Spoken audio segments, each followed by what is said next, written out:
Picture a man in his 40s who has rolled his ankle playing basketball. He's sitting on the ED bed. The ankle's swollen and he is looking at me with that face that says, "Give me something strong, doc."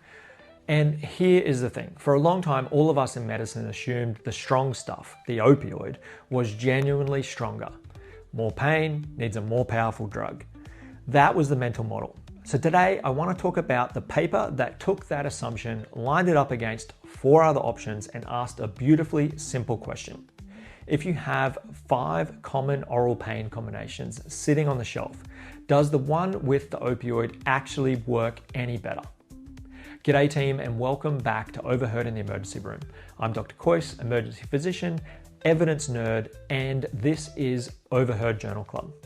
Short episodes where I take a single paper I really enjoy, break it down, and tell you exactly how it changed the way I practice medicine.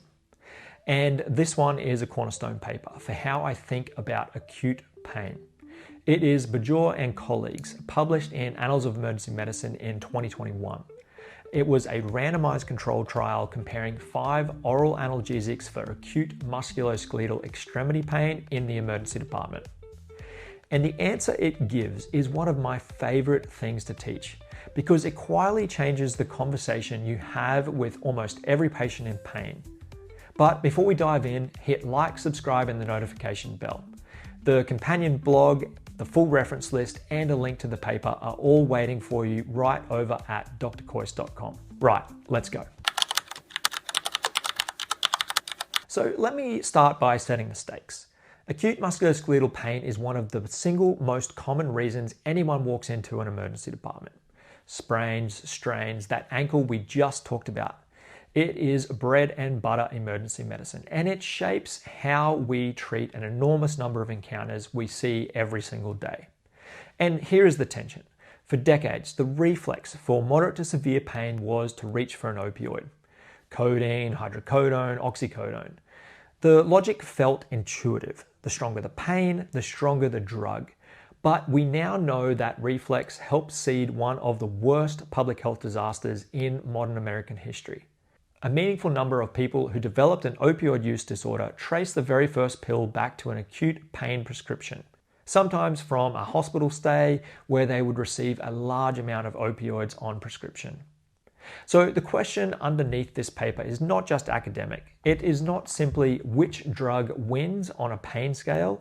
It is, can I give my patient excellent pain relief without reaching for a medication that carries the risk of dependence and a stack of side effects? That's a question worth a proper trial, and that is exactly what we got with this paper. So let me walk you through it PICO style. Population, intervention, comparator, outcome. The population. This was a randomized clinical trial run across 2 urban academic emergency departments. The investigators screened more than 4,000 patients and enrolled 600 adults aged 21 to 64 who arrived with acute musculoskeletal pain in one or more extremities. We are talking about pain in the arms or legs, including hips and shoulders. It was present for less than 7 days with imaging of the painful limb. The cohort was predominantly men and predominantly Latino.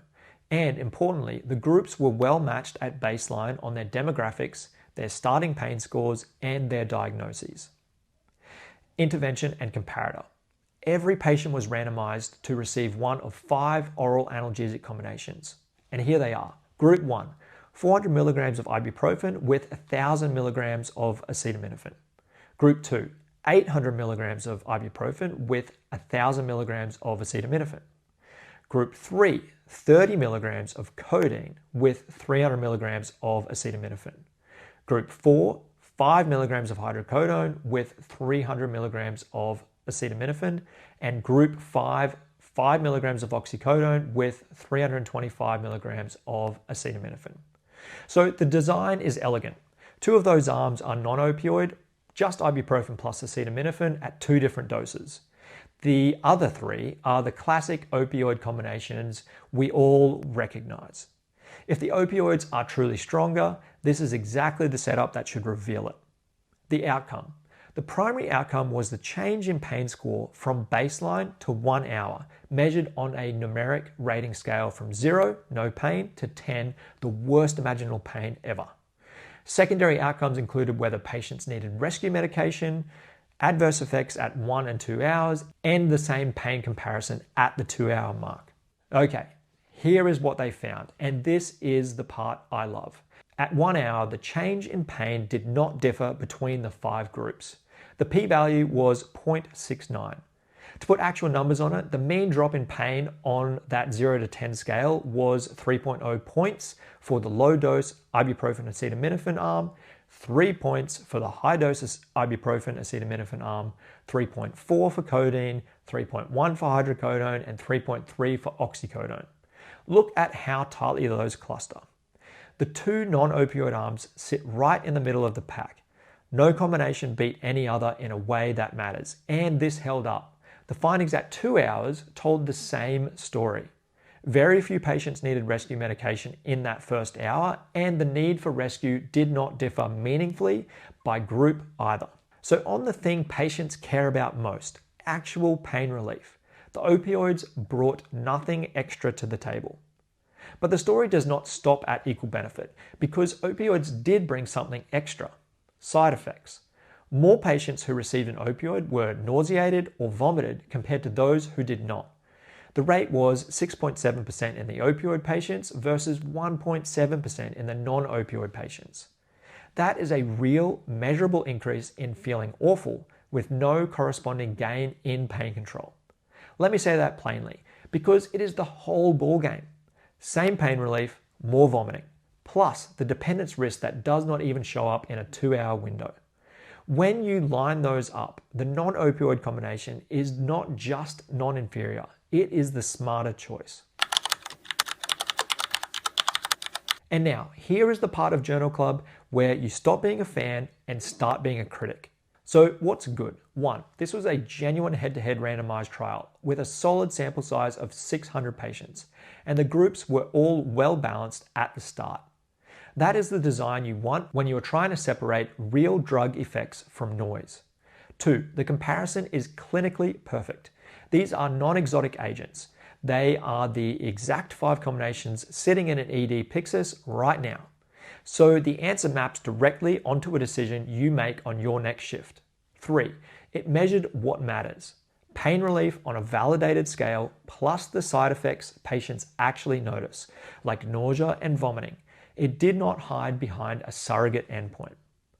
And what's not so good? 1, the patient was aged 21 to 64 and was predominantly men and predominantly Latino, drawn from 2 urban academic centers. That is a specific slice of humanity. I would be cautious extrapolating the exact numbers to a frail 85-year-old or to a very different patient mix in a rural community department. 2, this is acute pain over a short window, out to 2 hours in the department. It does not tell us about the patient at home on day 3. That's a different question that needs a different trial. 3, and this is a subtle one. The trial capped the opioid use at the standard combination pill levels. Someone could argue that a higher dose opioid might have separated them from the pack. Maybe, but that argument cuts against itself because higher opioid does also mean more nausea and more sedation and more dependence risk. So even if you could squeeze out a bit more relief, the trade-off keeps getting worse. And here's my bottom line on the appraisal. The criticisms are about the edges of generalizability, not about the core signal. The core signal that opioids don't offer analgesic advantage for acute musculoskeletal pain while adding side effects is consistent with a large body of emergency medicine literature. That, for me, clears the practice-changing bar comfortably.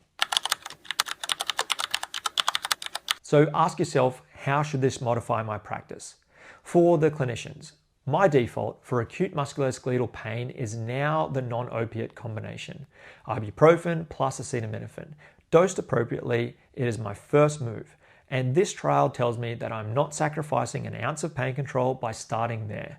I reserve opioids for genuine outliers, the patient with a contraindication to NSAIDs, the truly refractory case, the specific clinical situation that demands it. And when I do reach for one, I do it as a deliberate decision, not a reflex. There is also a really useful teaching pearl buried in the doses here. Notice the winning non-opioid arm, ibuprofen and acetaminophen, work through completely different mechanisms to each other. So you can stack them and get additive relief. That is why the humble combination punches so far above its weight. And for the patients, if you are listening as a patient, here is the part I want you to take home. If you ever roll an ankle or strain your back, or someone offers you a plain over-the-counter combination instead of a narcotic, that is not your doctor being stingy. That is your doctor practicing at the top level of evidence. The best data we have says that combination will control your pain just as well, with less nausea and none of the dependence risk. A fair question to ask your own clinician is simply, can we try the non-opioid option first? Most of the time, the honest answer is yes. So here are your 3 takeaways from today. 1. In adults with acute musculoskeletal extremity pain, 5 common oral analgesic combinations produced essentially the same pain relief at 1 and 2 hours. The opioids were not stronger or better. 2. The opioid arms came with more nausea and vomiting, and that is before you even count the dependence risk that a short trial cannot capture. Equal benefit, extra harm. 3. Default to ibuprofen plus acetaminophen for acute musculoskeletal pain.